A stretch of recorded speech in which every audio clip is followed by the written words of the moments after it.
धन्यवाद साथियों। बहुत शॉर्ट नोटिस पे आप लोग यहां आए, पार्लियामेंट भी चल रहा है। मेरे साथी तेलंगाना प्रदेश कांग्रेस कमेटी के अध्यक्ष रेवंत रेड्डी जी भी हमारे साथ हैं। कल रात को हैदराबाद में कांग्रेस पार्टी का वॉर रूम, जो हमारे टास्क फोर्स जो 2024 के लिए बना है, उसके सदस्य सुनील कनगुलू जी का ऑफिस भी है, हमारा वॉर रूम है। उस पर तेलंगाना पुलिस, अब वो अपने आप को पुलिस बताते हैं, हमें नहीं मालूम वो कौन थे, हम तो उनको गुंडा कहेंगे। कुछ गुंडे जो अपने आप को पुलिस बताते हैं, वो उस ऑफिस में रात को आए। हम क्यों उन्हें गुंडा कह रहे हैं? क्योंकि कोई कागज नहीं, कोई एफआईआर नहीं, कोई वारंट नहीं, कुछ नहीं। वो आए, रेड डाली, 50 कंप्यूटर, हमारा तमाम डेटा उठाकर, और जो हमारे नेता वहां विरोध कर रहे थे उनको भी डिटेन कर लिया। वो डिटेन कर लिया तो शायद पुलिस होगी, लेकिन गुंडों की तरह हरकत की उन्होंने। जो केसीआर सुना आज कोई राष्ट्रीय पार्टी बनाई, हो सकता है कल अंतर्राष्ट्रीय पार्टी बना दें, बात वो नहीं है। जो केसीआर दिल्ली के लिकर स्कैम में जब सीबीआई उनकी बेटी को नोटिस भेजती है या उनको तलब करती है, तब कहते हैं कि साहब ये कागज भी लाओ, वो कागज भी लाओ, पूरी कानूनी तरीके से करिए क्योंकि मेरी बेटी का मामला है। वही केसीआर जब अपने ऊपर बात आती है, जब विपक्ष कांग्रेस पार्टी, तेलंगाना की कांग्रेस पार्टी मजबूती से उनका विरोध करती है, बिना कागज के, बिना वारंट के, बिना एफआईआर के, बिना कोई एक इतना कागज भी नहीं, रेड डाल देते। फर्क क्या है मोदी जी में और केसीआर में? आजकल तो वो भी नए नए टोपियां लगाकर आ रहे हैं। आज हमने देखा एक काउबॉय हैट पहनकर आए।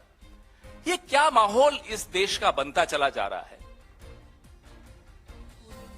अगर सरकार, चुनी हुई सरकार काम नहीं कर रही, तो विपक्ष का एक कर्तव्य है, जो रेवंत रेड्डी जी और तेलंगाना कांग्रेस कमेटी बहुत बखूबी निभा रही है, कि वो आवाज उठाएं।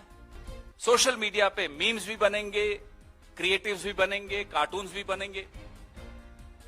आप इतना घबरा जाते हैं कि आप सीधा रेड डाल देंगे, कंप्यूटर उठा के ले जाएंगे। 50 कंप्यूटर उठा के ले जाना, बड़े नेता हमारे जितने तेलंगाना में हैं उनको गिरफ्तार कर देना,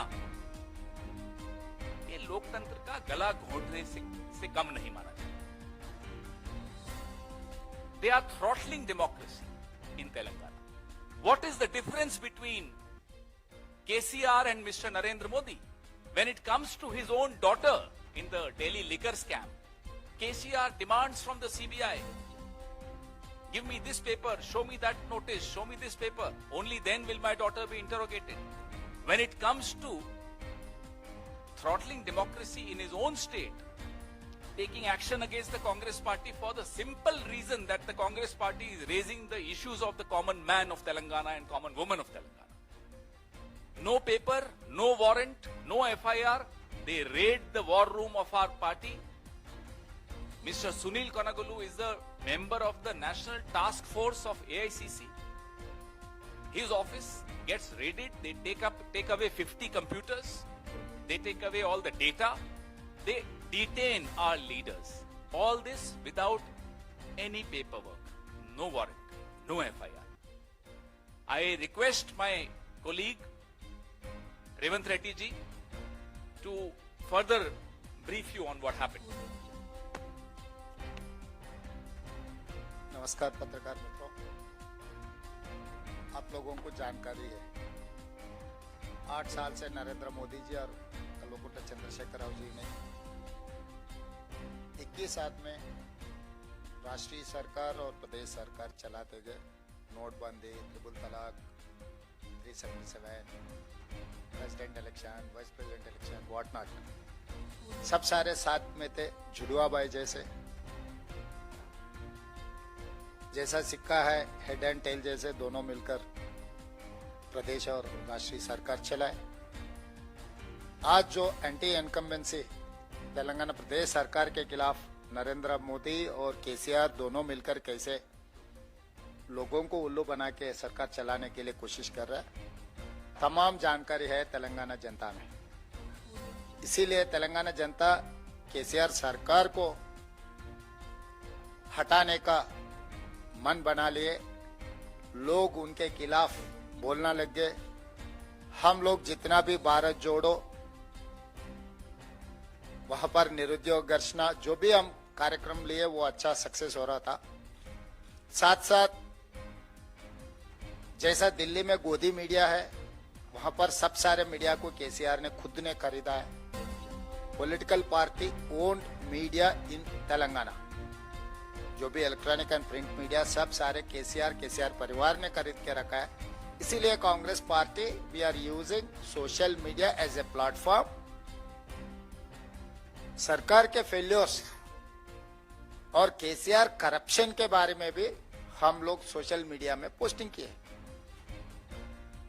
विच is not unauthorized, which is authorized platform.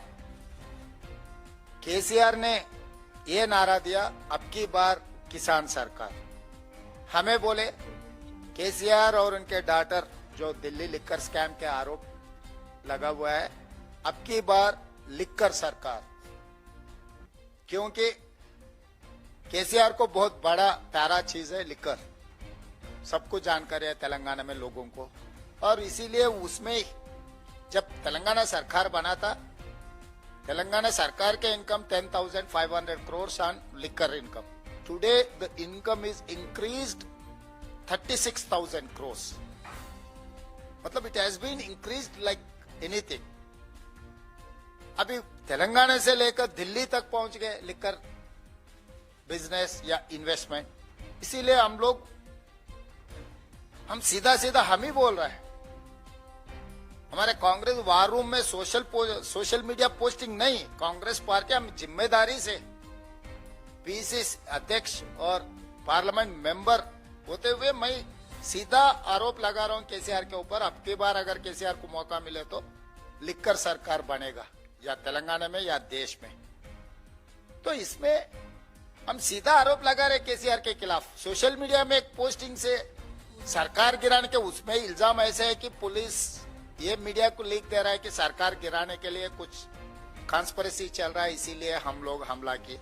अरे भाई, आप अगर हमला करना है, अरेस्ट करना है, कुछ भी ड्यू प्रोसीजर तो फॉलो करो। पहले आपको कंप्लेंट मिलना, किसने कंप्लेंट दिया, कंप्लेंट के बाद आप एफआईआर बनाना, एफआईआर नहीं बनाए, एफआईआर के बाद आप नोटिस देना, उसके बाद सर्च वारंट लेकर ऑफिस में घुसना कांग्रेस वार रूम में, बिना कोई प्रोसीजर, रात के टाइम पे, where there are girls are working. तो सीधा सीधा 200 पुलिस लोग मफ्ती ड्रेस में, अगर ड्रेस में रहा तो हम जानकारी कर सकते हैं ये police, without dress they entered into the Congress war room.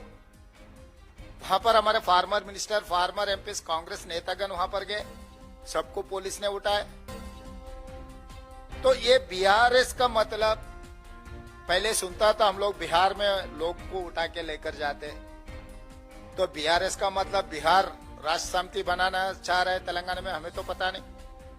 ये तरीका हर किस कांग्रेस पार्टी और कार्यकर्ता बर्दाश्त नहीं करेगा।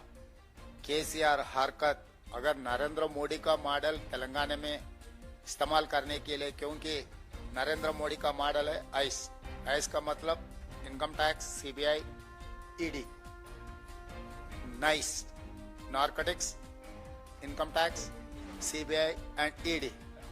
ये आइस वाला नाइस वाला मामला तेलंगाना में नहीं चलेगा। इसीलिए हम लोग सीधा सीधा केसीआर को, जो बीआरएस ऑफिस अभी दिल्ली में आज शुरू किए, मेरा अच्छा मित्र अखिलेश यादव और कुमारस्वामी, ये सब सारे लोग भी हाजिर हुए। मैं उन लोगों से भी गुजारिश है, आपके साथी क्या कर रहा है जानकारी करो। अपना दोस्त भी खराब निकले, हम भी, हमारे ऊपर भी उसका अक्सर गिरेगा। अखिलेश यादव जी और कुमारस्वामी जी, आप जिससे साथ जोड़ना चाह रहे हैं वो आदमी ठीक नहीं है, खराब है, वो लिक्कर वाला है, दारू वाला है। और करप्ट भी है, बहुत सारे चार्जेस है। ऐसे आदमी से जोड़ने से कुछ होने वाले नहीं है। ऐसे आदमी से जोड़ो मत, उनके खिलाफ लड़ना है। कांग्रेस पार्टी ये मुद्दा को हम इवन एडजर्नमेंट मोशन दिए पार्लियामेंट में, और कमिश्नरेट, वहां पर जो कमिश्नरेट के सामने हम डिमॉन्स्ट्रेट किए और मंडल लेवल पे भी एजिटेशन किए। अगर हमारे बंदों को, जो 5 लोगों को उठाकर लेकर गए ऑफिस से, अभी तक अरेस्ट दिखाए नहीं, वो लोग कहाँ है पता नहीं। हेबियस कॉर्पस भी हम लोग तेलंगाना हाईकोर्ट में फाइल किए। आगे इनका अगर सरकार सही तरीका से due process and procedure follow नहीं किए तो तेलंगाना कांग्रेस ने ये मुद्दा को यहाँ पर छोड़ने वाले नहीं है। आगे मैदान में सड़क पे जाएंगे, संसद से लेकर सड़क तक हम लोग केसीआर के खिलाफ लड़ेंगे। आपका भी साथ देना है, क्योंकि ये मुद्दा कोई किसी के प्राइवेट ऑफिस के ऊपर हमला नहीं है, कांग्रेस वार रूम के ऊपर हमला है। प्रिंसिपल अपोजिशन पार्टी जहां पर ऑपरेशन चल रहा है भारत जोड़ो का, जहां पर ऑपरेशन चल रहा है कर्नाटक चुनाव, जहां पर ऑपरेशन चल रहा है तेलंगाना के बारे में, जो डाटा चोरी किए, ये कोई मामूली बात नहीं है। सोशल मीडिया में एक पोस्ट किए तो केस बनाओ, शायद तो कुछ सेक्शन कुछ अट्रैक्ट हुए तो आप अरेस्ट करो, मगर 50 कंप्यूटर उठाना, डाटा चोरी करना, हाफिज के ऊपर आधे रात को हमला करना, ये ठीक नहीं है। हम लोग इसको जैसा मुंह तोड़ जवाब देना है, हमें पता है केसीआर साहब को मुंह तोड़ जवाब देंगे। आपके सवाल।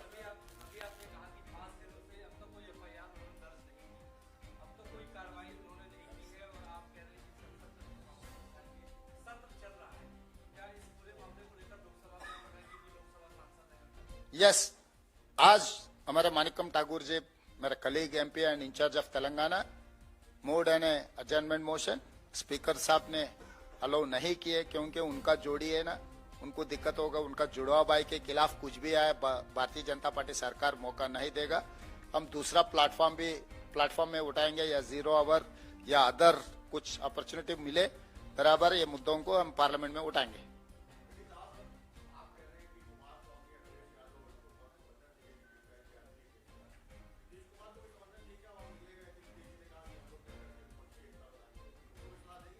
भाई हमें ऐसा रहता है, कभी जेल पे विजिट पे गया, मर्डर केस वाले से भी मिलते, इसका मतलब उनसे जोड़कर काम करते नहीं।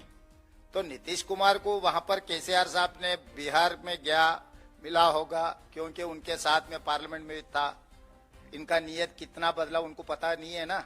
आगे हम नीतीश साहब को भी हम दिखाएंगे इनका नीयत क्या है, इसीलिए आज के तारीख में तो नीतीश साहब उनके साथ में नहीं है।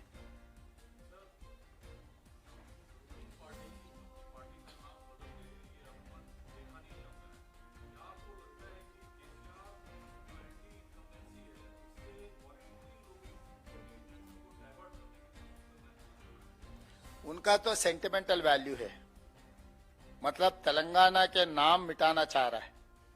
जो नाम से वो कुर्सी में बैठा है, उनका पर्पस सर्व हो गए, आगे उनसे कोई तेलंगाना शब्द से उनको कोई फायदा होने वाला नहीं है, या बिजनेस या पॉलिटिकली।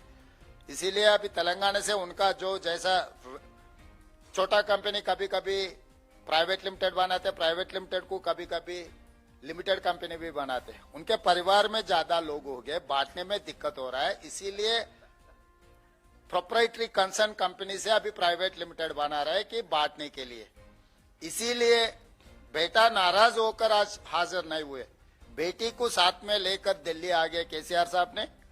बेटा नाराज हो गए, अगर आने वाले दिनों में तेलंगाना अगर बेटी को हैंडओवर कर दिए तो बेटा का दिक्कत होगा। इसीलिए आज तारक रामाराव जी ने वहां पर हाजिर नहीं है, वो हैदराबाद में बैठा हुआ है नाराज होकर, बाप के ऊपर नाराज होकर वो हैदराबाद में बैठा है कि बेटी को दिल्ली साथ में लेकर इनॉग्रेशन में जो ऑफिस का जो कार्यक्रम है। इसका मतलब परिवार में बांटने के लिए कोशिश कर रहा है प्राइवेट लिमिटेड बना के।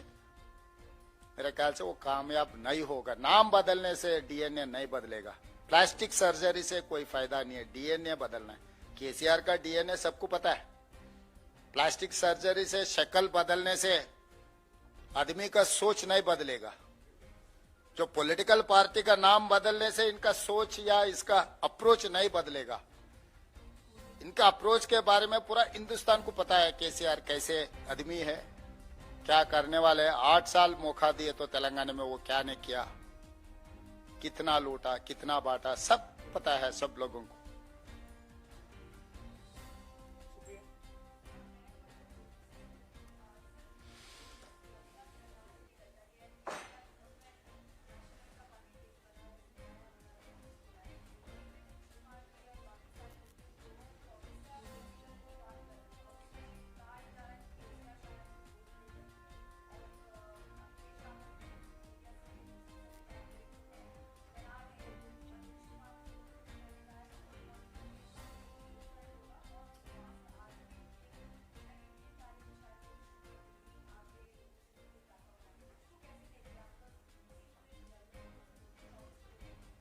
मैं ये कहना चाहता हूँ हर आदमी अपने अपने तरीका से सोचेगा।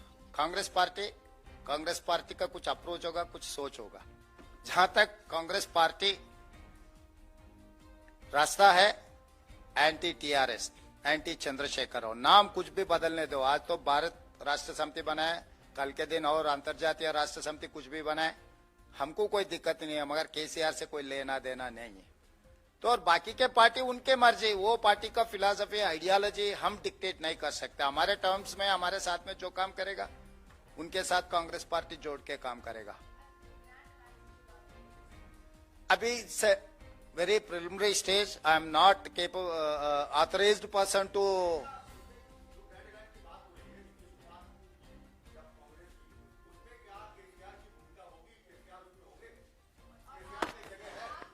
आप लोगों ने हमसे ज्यादा सावन देखे हैं, रुक जाइए। अभी इतना जल्दबाजी क्यों करते हो विक्रांत जी?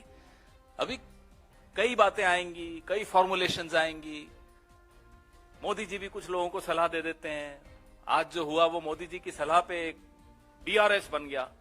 ये बीआरएस थोड़े दिनों में वीआरएस होने वाला है, वॉलंटरी रिटायरमेंट स्कीम।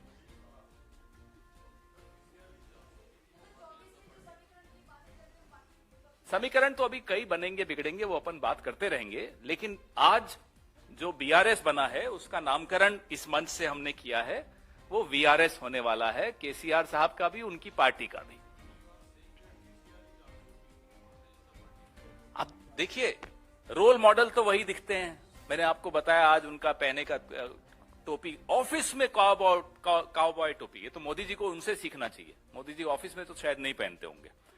फिर अगर मोदी जी पर हम आरोप बार बार लगाते हैं और सही लगाते हैं कि वो एजेंसीज का दुरुपयोग करते हैं, सीबीआई, ईडी, इनकम टैक्स, वही काम केसीआर तेलंगाना में करते हैं, पुलिस, साइबर पुलिस और एसीबी। तो देखिए आप, बिल्कुल बराबरी, कंपटीशन चल रही है या जुगलबंदी चल रही है, ये हम नहीं जानते, ये आप लोग ज्यादा अच्छी तरह जानते होंगे।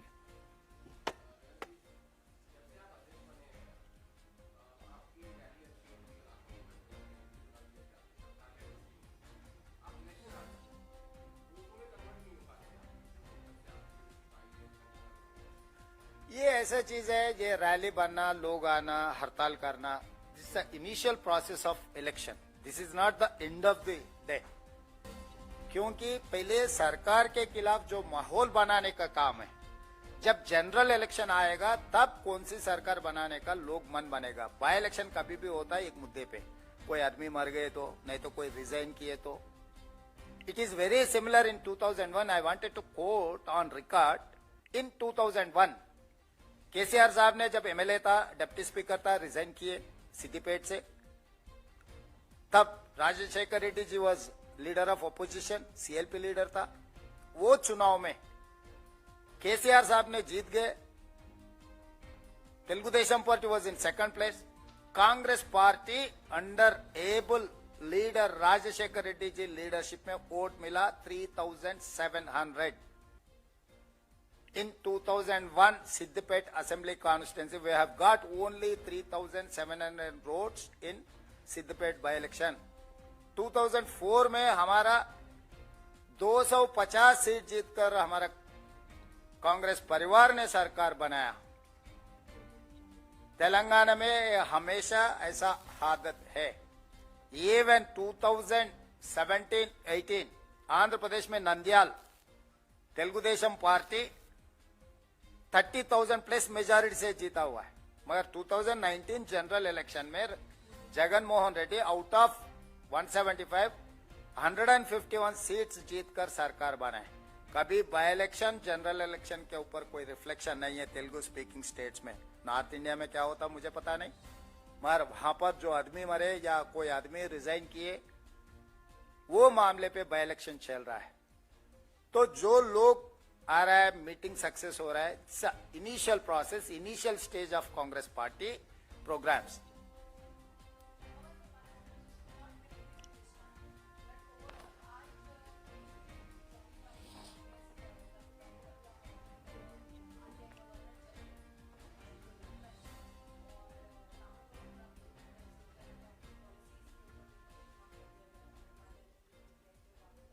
भारतीय जनता पार्टी भूल जाती है कि पिछले 8 साल से सत्ता में वो खुद हैं।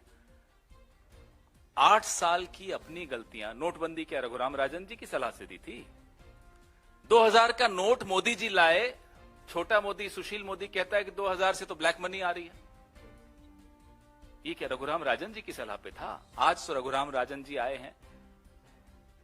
थोड़े दिन पहले कर्नाटक में रामदास जी आए थे। कई लोग आना चाहते हैं भारत जोड़ो यात्रा में, अलग अलग क्षेत्रों के लोग, फिल्म इंडस्ट्री के लोग, माफ कीजिएगा वरिष्ठ पत्रकार भी हिम्मत जुटाने की कोशिश कर रहे हैं कि साहब हम नॉट एज जर्नलिस्ट, हम साथ में चलना चाहते हैं। आपके अपने बॉसेस कई लोग आना चाहते हैं, स्पोर्ट्समैन आना चाहते हैं, लेखक आना चाहते हैं। धीरे धीरे सबकी हिम्मत भी आ रही है बाकी लोगों की कि वो आए। आज रघुराम राजन पर जो हमला बोल रहे हैं वो पहले अपने गिरेबान में झांक के देखें कि 8 साल में उन्होंने इस देश की अर्थव्यवस्था को कहां से कहां तक पहुंचा दिया।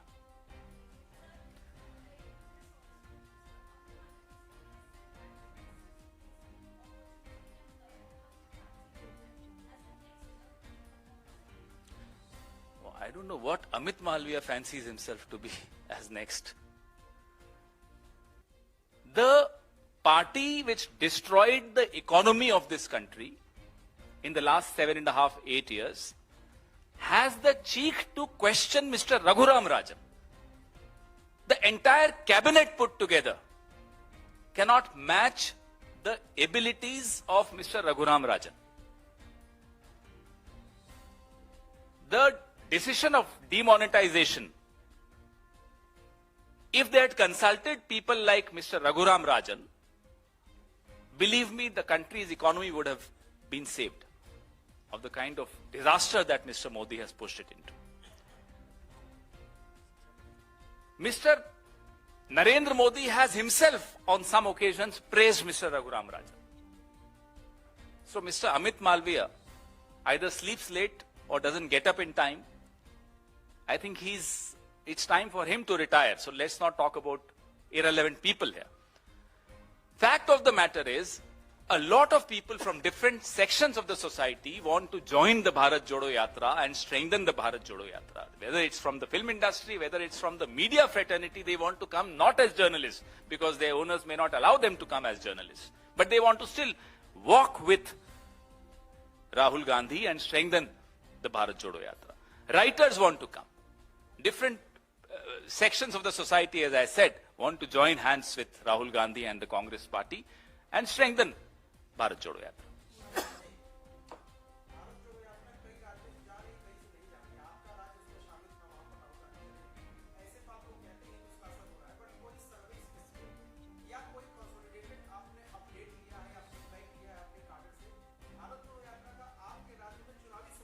हमारे आपने ऐसा सवाल पूछा जो इसके बारे में मुझसे आपके बाद में अकेले में आपसे मुझे कुछ पूछताछ भी करनी होगी।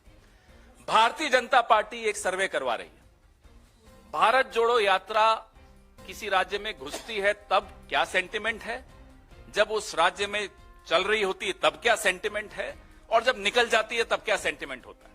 और मैं आपको बाद में बता भी सकता हूं कि कौन सी एजेंसी वो सर्वे कर रही है।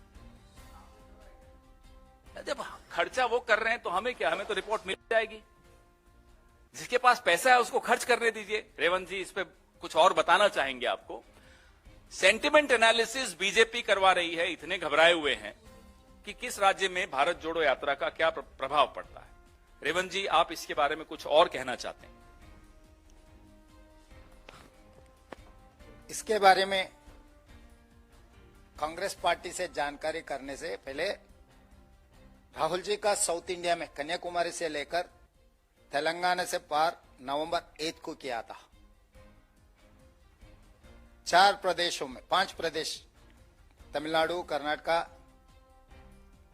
केरला, आंध्र प्रदेश एंड तेलंगाना, ये 8 तारीख को, नवंबर 8 तारीख को खत्म हो गया।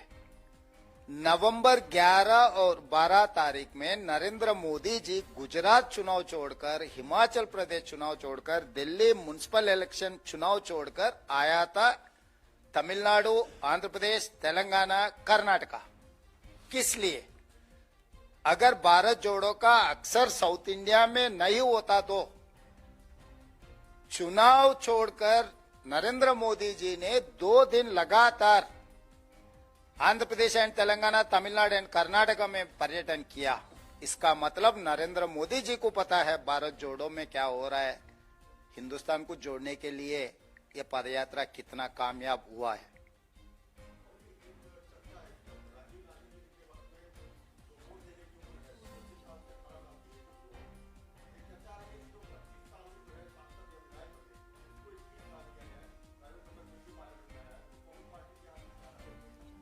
इस पे चर्चा होती रहनी चाहिए।